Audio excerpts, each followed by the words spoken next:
1926년 12월 4일 저녁, 런던 교외에 위치한 한 저택에서 한 여인이 급하게 외출 준비를 하고 있었습니다. 한동안 안락 의자에 앉아있던 그녀는 위층에 올라가 잠에 빠진 딸의 볼에 입맞춤을 합니다. 다시 아래층으로 내려온 그녀는 가족들에게 잠시 드라이브를 하고 오겠다는 말을 남기고 자신의 승용차에 오릅니다. 손에는 서류 가방 하나만 들려있는 상태였죠. 그렇게 집을 나선 여인은요, 그날 밤 돌아오지 않은 채로 실종됩니다. 그런데 이후 경찰이 수사에 나서면서 이 실종된 여인의 정체가 신문을 통해 알려졌고요. 영국 전체는 발칵 뒤집히게 되는데요. 그녀가 다름 아닌 신진 여류 작가로 주목받던 36세의 아가사 크리스티였기 때문입니다. 지금은 20세기를 넘어서 역대 최고의 추리소설가로 손꼽히는 사람이죠. 그런데 당시 업계에서 막 떠오르던 그녀에게 혹시 무슨 일이 생겼던 걸까요?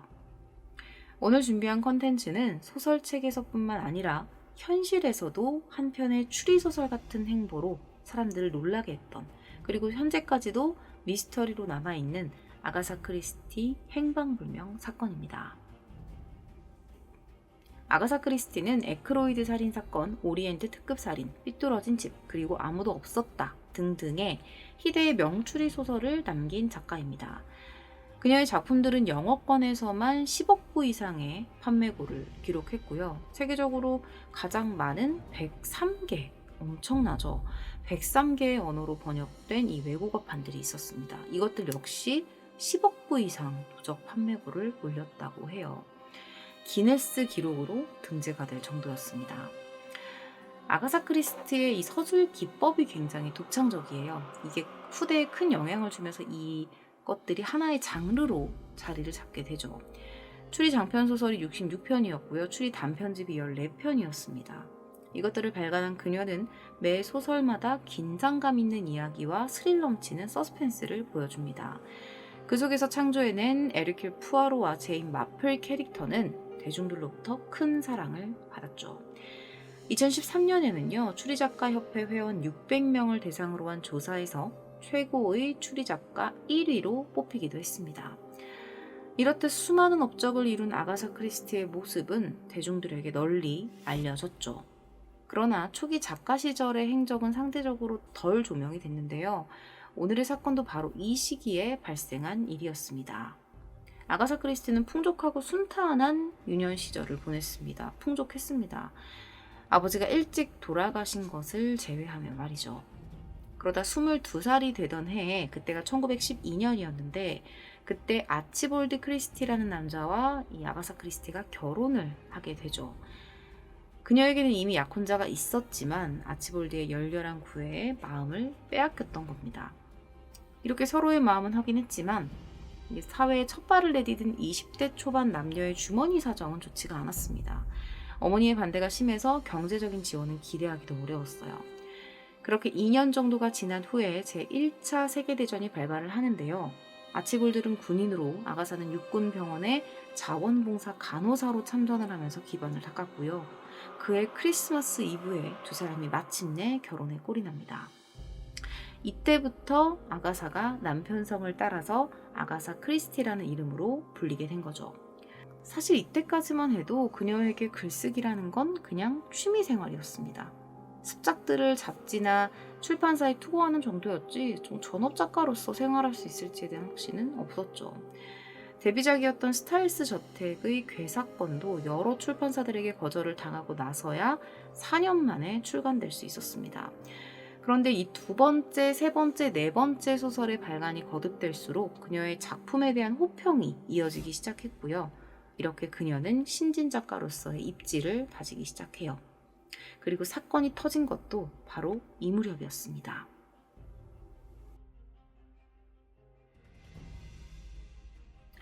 그녀의 갑작스러운 실종 소식은 영국 전역을 놀라게 했습니다. 추리소설 작가의 행방불명이 소재 자체만으로도 이 언론의 주목을 받기에 충분했죠. 가족의 실종 신고를 받은 경찰은 즉각 수색에 들어갔고요. 4개 지역의 경찰뿐 아니라 1만 5천여 명의 자원봉사자들도 그녀를 찾기 위해 힘을 보탰습니다. 그리고 이 실종 다음 날이었던 오전 11시경에 도시 외곽이었던 코너 변두리길에서 그녀의 승용차가 발견이 됩니다. 차가 길에서 크게 이탈해 있었고요. 이 주위에는 갈색 모피 코트, 조그만 화장백들이 버려져 있었어요. 이거 외에도 몇 가지 의류와 기간이 만료된 운전면허증도 발견이 됩니다. 당시에 신문기사는 현장 상황을 이렇게 기록을 해요. 그 소설가의 차는 길드포드 외딴길에서 버려진 채 발견됐고 앞바퀴가 언덕 가장자리 밖으로 튀어나와 있었다. 차는 앞으로 나아가려고 하는 모습이었고 두꺼운 흙 울타리가 굴러 떨어지는 걸 막아주고 있었다. 경찰이 가장 심혈을 기울여 수색한 곳은 차량 발견 장소 인근에 위치한 고요한 호수였습니다. 이곳에 얽힌 설화도 있는데요. 옛날에 어떤 왕이 이 고요한 호수 부근에서 사냥을 하다가 나무꾼의 딸이 호수에서 목욕하는 것을 우연히 보게 됐는데 왕에게 알몸을 보인 딸이 수치심으로 호수에 몸을 던져버렸고 그런 동생을 구하려고 오빠까지 뛰어들었다가 함께 물속으로 흔적도 없이 가라앉았다. 이런 전설이 있는 곳이었어요. 이 전설 때문에 사람들은요, 이 호수에는 바닥이 없다고 믿고 있었다고 합니다. 전설은 차치하고서도 경찰이 이 호수에 주목했던 이유는 뭐냐면 아가사 크리스티의 작품 속에 비슷한 풍경의 호수에서 익사체가 발견된다는 설정이 있었기 때문이죠. 그래서 경찰과 이 그녀의 추종자들은요, 그곳에서 아가사가 익사체로 발견될까 마음을 졸이면서 수색에 들어갑니다. 약 500명의 경찰이 호수를 바닥까지 다 뒤져요. 근데 그녀의 실종에 대한 어떤 실마리도 찾지를 못합니다. 단지 전설과는 다르게 호수에 바닥이 있다는 사실만 밝혀냈을 뿐이었죠. 그렇게 호수를 수색한 지 3일 만에 경찰이 철수합니다. 그런데 경찰이 호수를 떠난 데에는 이유가 있었습니다. 수사에 새로운 진전이 있었기 때문인데요. 그녀가 남겼던 3통의 편지가 있었어요. 이게 발견된 거죠. 편지는 각각 그녀의 비서, 시동생, 남편 앞으로 남겨집니다. 남편은 경찰의 내용 공개를 거부했고요. 나머지 2통의 내용은 경찰이 공개하지 않았습니다. 경찰은 이 편지를 토대로 인근 운전기사들과 사설 탐정들까지 동원해서 수사 범위를 넓혔습니다.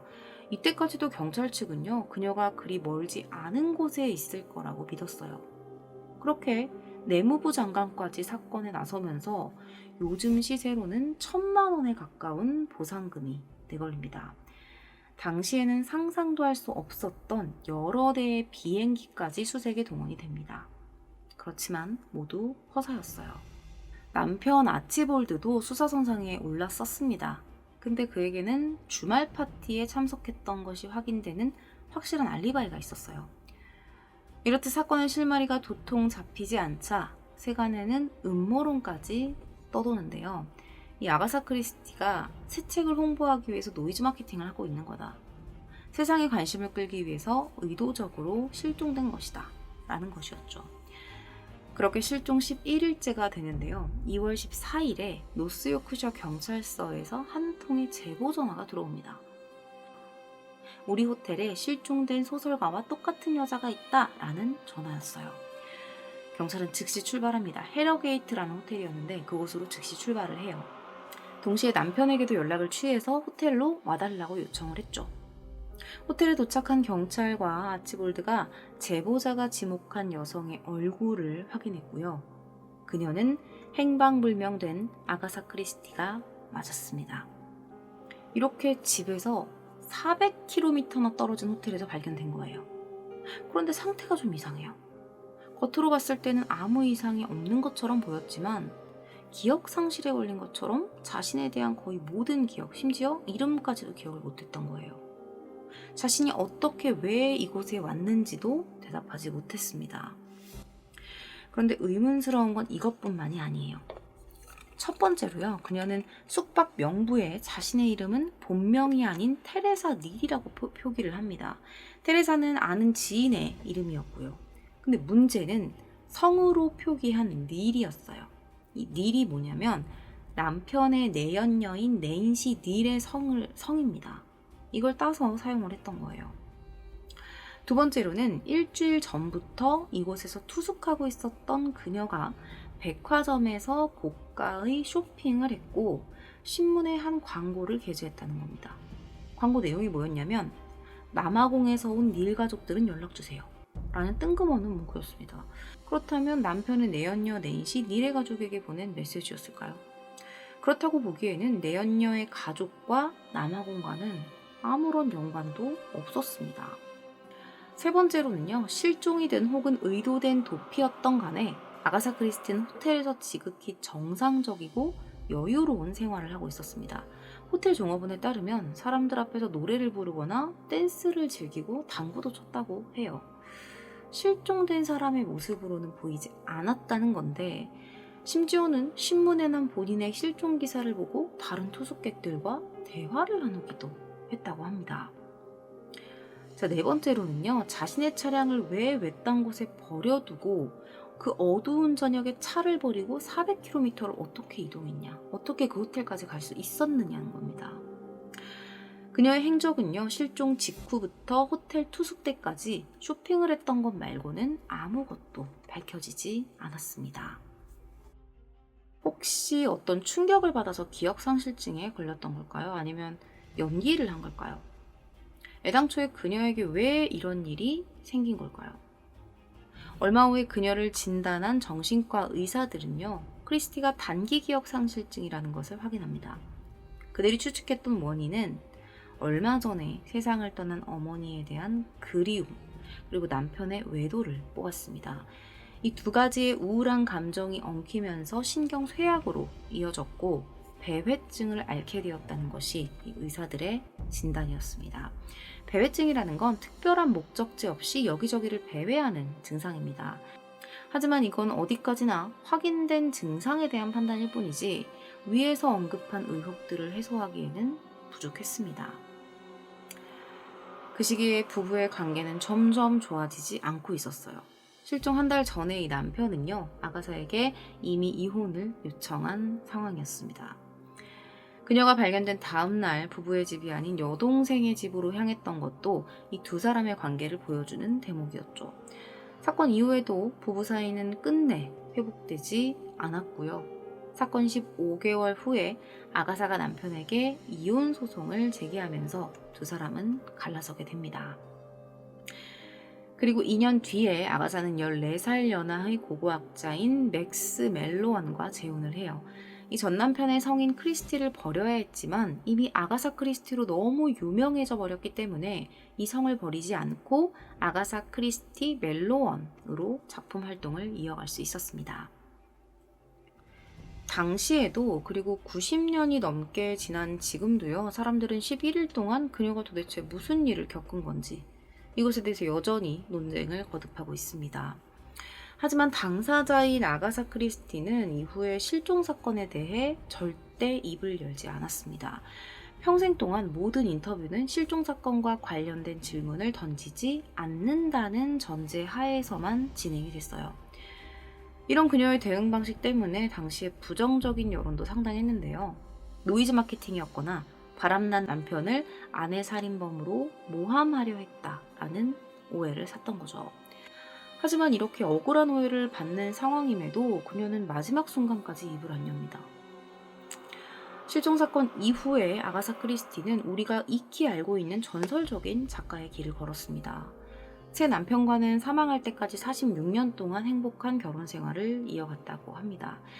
이 남편은 고고학자, 아내는 작가로서 모두 기사자기를 수여받았고요. 각자의 분야에서 이룬 공로를 인정받았죠. 그리고 1976년 1월 12일에 아가사 크리스티는 향년 85세로 집에서 조용히 숨을 거둡니다.